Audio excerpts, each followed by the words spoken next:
Brooklyn Independent Television. New mothers want to give their babies the best start possible. And the medical community agrees that breastfeeding offers the best chance to grow healthy and strong. In fact, the New York City Department of Health has launched a campaign called Latch On NYC, which supports a mother's choice to breastfeed and limits the promotion of infant formula. Besides being free, breast milk provides the most complete nutrition possible. So with so many benefits, why the need to promote breastfeeding in the first place? Here to discuss this is Maureen LaBerth, a clinical nurse specialist for the Women and Children's Services at Lutheran Medical Center. And joining us is Marsha Page, a mother of two. Thank you both for being here. Thank you. So today, how many women are breastfeeding? Do you have any numbers for us?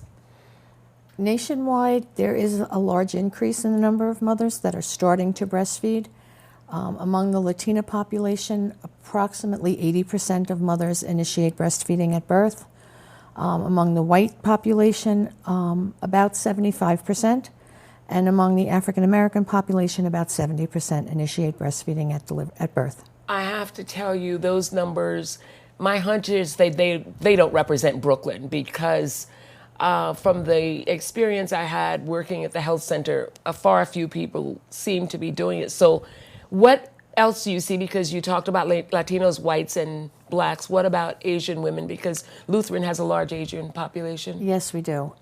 There has been, over the past few years, an increase in the number of Asian mothers that are starting to breastfeed. My question is, with breastfeeding having all the advantages that I just mentioned, we didn't mention the in the middle of the night issue, but with all of those benefits of breastfeeding, why do we need to keep pushing it? What's the hindrance? I think the biggest hindrance is a lack of education. I think a lot of women expect that the baby will automatically know what to do, and they need to give themselves the opportunity for both themselves and the baby to learn that the first few days takes a little practice. You know, speaking of first 2 days, we have a mother who actually breastfed her two daughters. So tell us what it was like in the first couple of days.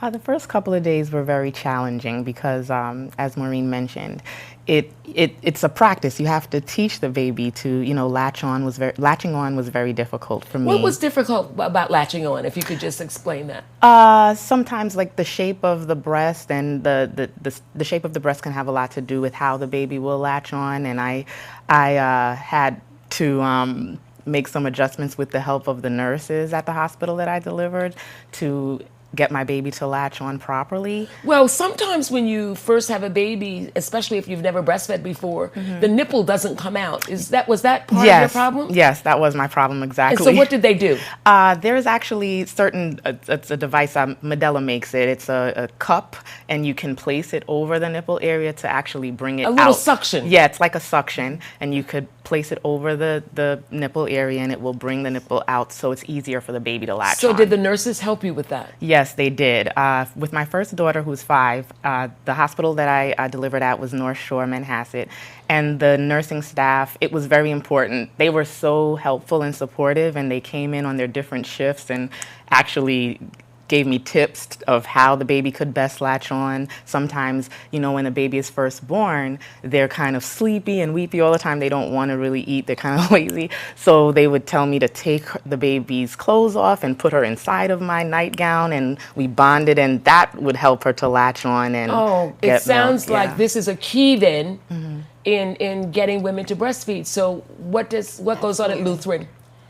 Early initiation of breastfeeding, skin-to-skin contact at delivery is, as Marsha said, is a very important part. The skin-to-skin contact, allowing the baby the time, the opportunity. Several of our staff have been trained, have taken training courses in lactation, and we have support for the patients 24/7. The men in your life, when you have a baby, play a role in this, because we know what breasts are for. Yes. But, you know, sometimes they get a little confused about the real function of breast. So did you get support from your husband about breastfeeding? I mean, my husband was very aware of how important it was for me to breastfeed because I knew of all the health benefits.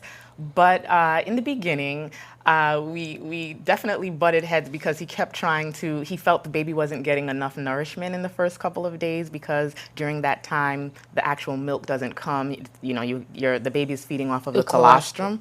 So he would be offering up this formula, and I was like, get away from me with that formula because I really want it. It takes a lot of patience, and he needed more, and so I wanted to. But you were determined. Yes, I was very determined. But for people women who are less determined, who are unsure themselves, that could be already an issue. Yeah, definitely. Now, I have to jump to a question that a statement that we'll come back and address this. In a recent Time magazine article, on the cover was a woman breastfeeding a kid that looked like he was about 4 or 5, and it says, "Are you mom enough?" And I took great exception to that because there are lots of women who have the desire, and for one reason or another, they can't. And in that instance, formula is perfectly appropriate. Right. But it raised the issue of how long is long enough to breastfeed. Now, we're talking about in Brooklyn, not in a nomadic tribe in Africa. How long is long enough? Well, the American Academy of Pediatrics recommends exclusive breastfeeding for the first 6 months. And why do they recommend that?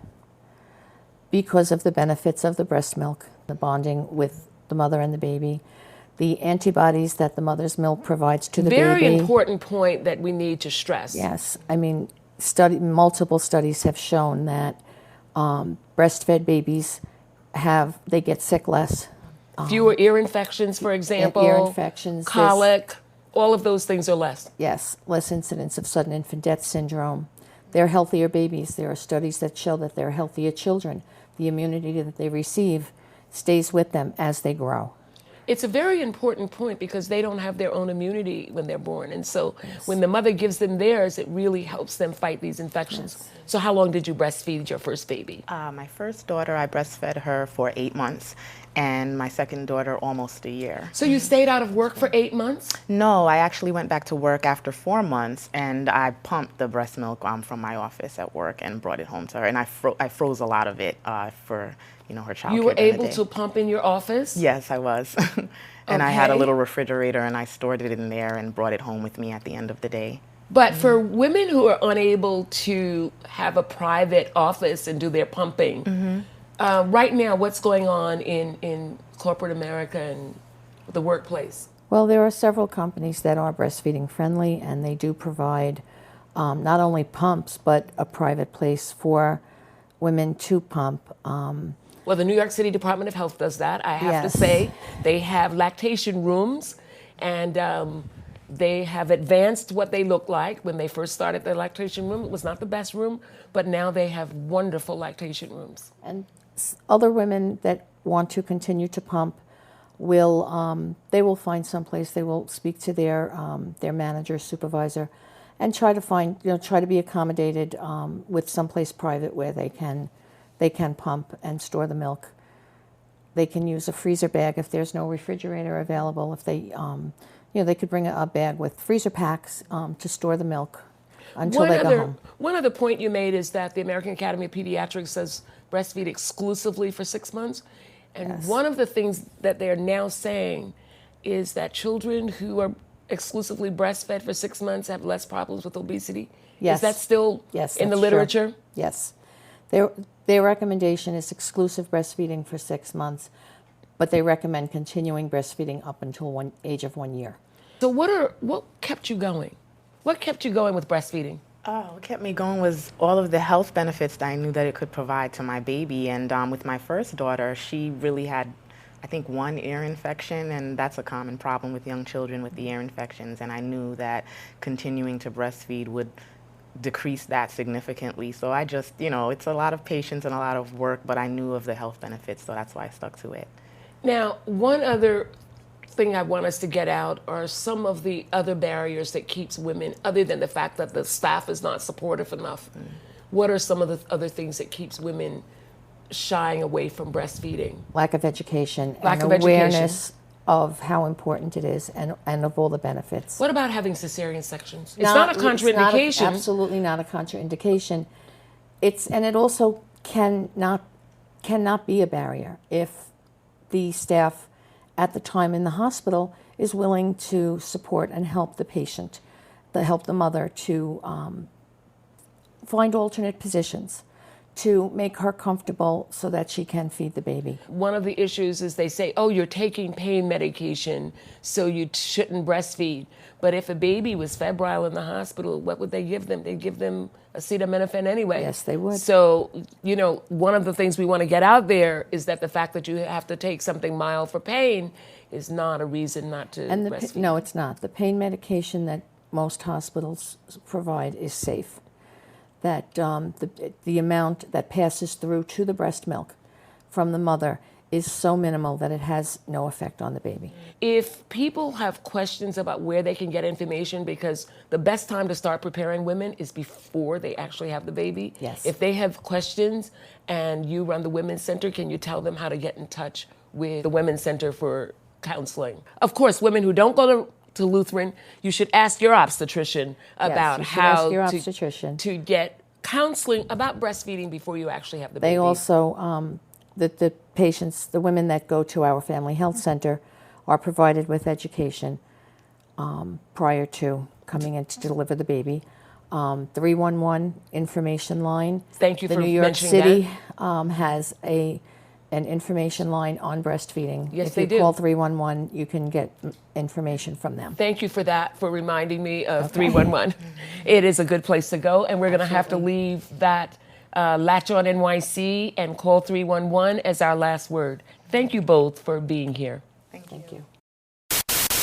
Watch this and other Brooklyn Independent Television episodes online at breakartsmedia.org/BIT.